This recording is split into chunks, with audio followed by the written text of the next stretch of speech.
우리가 지금 담임 목사님께서 직장 속의 그리스도인 이걸 하고 계시면서 지난주에 너희는 세상의 소금과 빛이다 라고 말씀을 해주셨어요.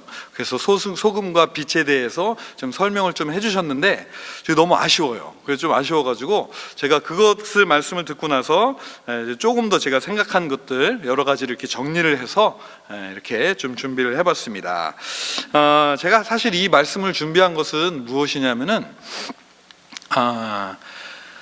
예수님의 지상 명령이 있으시잖아요. 예수께서 나와 말씀하여 이르시되 하늘과 땅의 모든 권세를 내게 주셨으니 그러므로 너희는 가서 모든 민족을 제자로 삼아 아버지와 아들과 성령의 이름으로 세례를 베풀고 내가 너희에게 분부한 모든 것을 가르쳐 지키게 하라. 그죠? 이렇게 말씀하셨어요.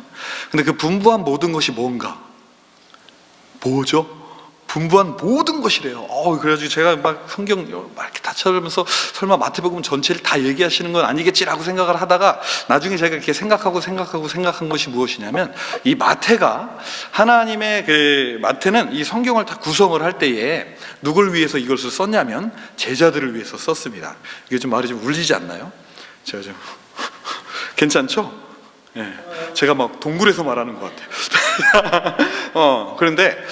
그래서 이 마태가 처음에 무엇을 이야기하고 있냐면은 예수님이 오신 것 그 부분하고 그 다음에 이 예수님이 가르쳐 주신 것에 대해서 쫙 요약을 해놨어요. 그것을 어떻게 요약할 수 있었나 이렇게 봤더니 제자들과 예수님이 3년 동안 돌아다니시면서 마을마다 말씀을 전하고 다니셨겠죠, 그죠? 어떤 때는 하루, 어떨 때는 이틀 이렇게 돌아고 다니시면서 3년 동안 같은 마을을 간 게 아니라 수많은 마을을 다니시면서 같은 이야기를 하셨을 거예요, 그죠? 그게 바로 무엇으로 요약이 되냐면 이 산상수훈으로 요약이 딱 되는 거예요. 맞죠? 이 산상 그런 것 같아요, 제가 듣기에는. 그래서 이 마태가 그걸 3년 동안 들었어요. 그래서 토시 하나 틀리지 않고 외울 수 있을 것 같지 않을까? 여러분 어떻게 하세요? 3년 동안 한 수백 개의 마을을 다니면서 예수님이 이렇게 말씀하시는 거를 그렇지 않을까 그런 생각을 합니다. 그러면서 그러면은 우리에게 분부한 모든 것이 거기다 요약이 되어 있겠구나 라고 생각하면서 요 산상수훈을 딱 이렇게 제가 정리를 한번 해봤습니다. 근데 이 산상수훈도요, 제가 이렇게 요약을 한번 좀 해보니까 이게 이렇게 몇 가지 포인트로 좀 이렇게 나눠지는 것 같아요.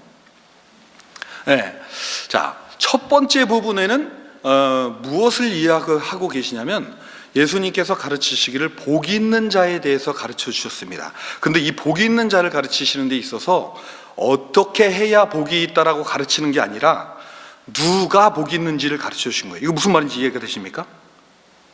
막 이렇게 하고 저렇게 하고 막 이렇게 해야 복이 있는 게 아니라 여러분은 이미 복이 있는 사람이에요. 근데 그것을 못 깨닫고 있다는 얘기예요. 이해가 되십니까? 누가 복이 있는가? 여러분은 이미 복이 있는데. 근데 다 보세요. 심령이 가난한 자, 부자 얼마나 많이 갖고 있겠어요, 그죠? 애통하는 여러분은 이미 복이 있습니다. 온유한 여러분은 이미 복이 있어요. 의에 줄이고 목마른 여러분은 이미 복이 있다고요. 무엇을 더 어떻게 해서 내가 복을 얻으려고 하지 마십시오. 여러분 자체가 이미 복덩어리입니다 라고 얘기하는 게 첫 번째 키포인트, 그죠? 자, 두 번째. 그리고 또 이제 너희는 누구이냐 그걸 이렇게 얘기하면서 우린 이미 복덩어리인데 우리들은 누구이냐, 그죠? 우리는 뭐다? 세상의 소금과 빛이라는 거예요. 소금과 빛. 여러분은 소금이요 빛입니다. 그래서 우리 지난주에 우리 목사님이 잘 설명을 해주셨죠. 소금과 빛. 그런데 이 소금과 빛에 대해서 이제 여기까지 얘기를 하시고 나서 예수님이 이제 말씀을 하십니다. 자, 여러분은 이미 복된 사람인데, 그리고 여러분은 소금과 빛인데 뭐가 중요하냐면은 불완전하다는 거예요. 불완전하다. 그래서 예수님이 뭐 하러 오셨다? 완전케 하라. 내가 이제 와서 너희들의 신분을 회복시켜주고 너희들이 천국 백성이 되고, 그죠? 예수님의 죄사함으로 인해 천국 백성이 되고 내가 이제 분부한 이것을 너희들이 마음에 새기고 살아간다면 너희들은 어떻게 완전함으로 나아가게 될 것이다. 그게 예수님이 오신 이유입니다. 이해가 되시죠? 자, 그래서 이제 그 다음부터 제가 가만히 보니까 뭐를 설명하고 있냐면 소금에 대해서 설명을 하고 계신 거예요. 이 소금, 제자의 정체성이 첫 번째 소금인데, 자, 이 소금에 대해서 네 가지를 이제 설명을 하십니다.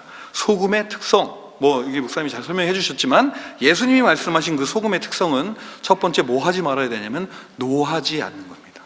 그리고 간음하지 않아야 되고, 맹세하지 말라, 악한 자를 대적하지 말라. 요거를 하나씩 잠깐 이제 보도록 할게요. 첫 번째, 노하지 말라라고 하는데, 이것은 뭐예요? 자, 이 소금이 들어가면은 무엇을 잡아주나요? 부패를 잡아주죠? 그러니까 내 안에서 끓어오르는 뭐를 잡아주는 거예요? 분노를 잡는 겁니다. 예수님이 첫 번째 하신 말씀이 이 분노에 대한 이야기예요. 그죠? 자, 이거 다 아시는 얘기니까. 자, 그 다음에 두 번째 뭐예요? 간음. 이 간음에 대해서 생각을 많이 해봅니다. 자, 왜 간음을 할까? 간음이라는 것은 뭐예요? 사랑하는 대상이 있는데 거기에 만족하지 못하고 다른 데서 부족한 것을 채우려고 하는 겁니다. 그러니까 이 사람 마음속에는 항상 뭐가 뚫려 있는 거예요? 구멍이 뚫려 있어요. 그래서 은밀하게 그것을 채우려고 다른 것을 취하려고 합니다. 그래서 은밀하게 행하는 거예요. 결국에 이것은 뭐가 채워지지 않아서 그런 거예요? 욕심, 끝없는 무적행과 같은 그 욕심을 채우지 못하기 때문에 이 간음을 행하게 됩니다. 이 여자도 만족하지 못하고 저 여자, 이 남자도 만족하지 못하고 저는 아무리 많은 세상 그걸 가져도 만족하지 못하는 거예요. 예수님이 두 번째로 간음하지 말라고 얘기하십니다. 자, 세 번째, 맹세하지 말라고 하셨어요. 이건 뭐예요? 내게 없는 힘을 가지고 누굴 가지고선 그것을 하려고 하는 거예요? 나는 오라. 근데 누구를 이용해서? 하나님의 이름을 이용해서 나의 옳음을 증명하려고 하는 거예요. 뭐예요? 과시욕. 이거 참 어떻게 할 수가 없습니다. 자, 네 번째. 제가 벌써 10분 안에 끝내야 되는데. 자, 네 번째 뭐예요? 악한 자를 대적한다. 악한 자를 왜 대적을 합니까? 저 악한 자를 내가 어떻게 할 수 있다? 나도 때려 눕힐 수 있다. 뭐예요? 끊임없이 솟아오르는 자존심. 그죠? 누가 이래라 저래라 하면 참을 수가 없습니다. 요 네 가지. 자, 요 네 가지가 어떻게 해요? 우리 안에 있기 때문에 소금이 그 안에 꽉 있는 사람은 어떻게 하는 거예요? 그거를 노하지 않고, 간음하지 않고, 맹세하지 않고, 악한 자를 대적하지 않으면서 소금과 같이. 와, 이게 뭐 돈 이렇게 안 쓰는 짠 사람, 그게 아닙니다. 그죠? 돈 안 쓰는 짠 사람이 아니라, 저 사람 진짜 자기 절제력? 그죠? 와, 주님이 처음 원하시는 게 바로 이거예요. 이 소금과 같은 사람. 너희는 빛깔. 만약에 이 사람이 옆에 걸어간다고 생각해 보세요. 네? 나도 저렇게 살아야 되는데. 뭐 지나다니기만 해도 소금내가 펄펄 풍기면서, 그죠? 절제에 대해 생각을 하게 된다는 거죠. 이게 첫 번째, 소금에 대한 가르침입니다. 인간 내면 본성에 있어서 소금으로 우리를 절제하지 않으면 하지 못하는 것. 그죠? 자, 이제 두 번째입니다. 두 번째는 하락의 명이에요. 네 가지를 이야기하고 계시는데, 첫 번째는 원수를 사랑하라라고 했어요. 이것은 외적인 행동입니다. 내적으로 자기를 다스리고 그 다음에 외적으로 행동을 할 때에 어떻게 해야 되느냐? 원수를 사랑하고 은밀히 구제하고 은밀히 기도하고 은밀히 금식하라. 자, 원수를 사랑하는데 대상을 가리는 것, 대상을 가린다는 것 자체가 뭐예요? 아무런 의미가, 사람을 원수니 내가 사랑하는 사람이 이걸 가리는 것 자체가 참, 그죠? 자, 두 번째, 은밀히 구제해라. 자, 구제를 왜 합니까? 구제를 여기는 뭐라고 예수님이 탁 지적을 해주시냐면, 구제를 하는 이유가 사람들에게 보이려고 구제를 한다는 얘기예요. 그죠? 너네들 왜 구제하니? 그죠? 그것을 물어보시고, 두 번째, 은밀히 기도하라라고 하십니다. 기도는 왜 합니까? 기도의 목적이 뭐냐 이거죠. 왜 기도를 하냐? 자, 네 번째 뭐예요? 은밀히 금식하라. 그 금식하는 이유는 뭐예요? 막 떼쓰면서 내가 해야 될 일을 얻어야 됩니까? 세상 속에서 참 하나님과의 관계 속에서, 세상과 나와의 관계 속에서 이루어지지 않는 그 모든 일들, 결국에는 하나님과의 나와의 관계입니다. 이 모든 것들은, 그러니까 세상과의 관계와 그 하나님과 나와의 관계 속에서 대상에 대해서 막 가리는 거 그런 거 하지 말고 이유를 정확히 알고 그 다음에 목적을 분명히 해서 우리가 하나님과 분명한 관계를 맺게 되면은 거기서 뭐가 발생한다는 얘기예요? 저절로 빛이 나오는 거예요. 그때 저절로 빛이 나오는 겁니다. 이거를요, 만약에 원수를 내가 억지로 사랑한다, 막 난 원수를 사랑해, 원수 집에 많잖아요, 그죠? 다 원수예요. 네. 막 억지로 한다고 해보세요. 말도 안 됩니다. 제가 막 구제하는 것 한계가 있죠. 기도 막 이렇게. 네? 그러나 이런 것을 다 해도 마음속에 채워지지 않습니다. 누구와의 관계 때문에? 하나님과의 관계. 만약에 우리가 이 자리에서 가만히 서서요, 우리 한번 눈을 감고 한번 기도해 봅시다. 잠깐만 눈을 감고, 이 자리에 내가 하나님을 한번 딱 불러보세요. 조용히. 그러면 그 자리가요, 하나님이 임재하시는 통로가 되는 겁니다. 그죠? 하나님 아버지. 우리 한 번만 해봅시다. 하나님 아버지.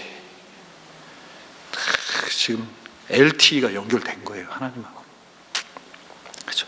네, 자, 눈 뜨시고, 구제와 기도와 금식은 이렇게 하면은 그 사람이 앉아 있는 그 자리에서 빛이 저절로 나는 거예요. 저절로.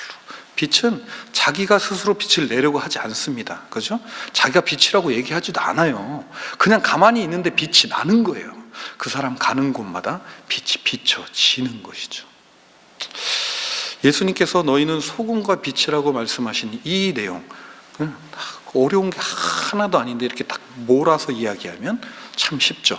자, 그래서 왜 마음을 어디에 두어야 하느냐? 우리의 마음은 항상 어디로? 보물을 하늘에 쌓으라는 말은 우리의 방향을 어떻게 해요? 항상 천국을 향하고, 남을 비판하지 마. 남 볼 것 없다. 누구 먼저 바라봐라? 나 자신을 먼저 바라봐라. 그리고 끝까지 포기하지 말고 좁은 문으로 예수님 가신 그 길을 따라갈 때에, 그 모든 일이 끝났을 때에 무엇으로 그들을 알게 되는 거예요? 열매로 그들을 알게 되는 겁니다. 나더러 주여 주여 하는 자마다 다 천국에 들어가는 것이 아니라 내 아버지의 뜻대로 소금과 빛이 그냥 돼서 그냥 살아가면 그게 뭐예요? 하나님의 자녀로 살아가는 것이죠. 아멘. 감사합니다. 네, 혹시 틀린 것이 있거나 더 부족한 것이 있으면 이메일 보내주시고 전화를 걸어서 그건 아닌 것 같습니다 이렇게 얘기해 주시면 감사하겠습니다. 우리 이 시간 다 같이 찬양 한 곡하고, 네, 우리 기도하는 시간 가졌으면 좋겠습니다.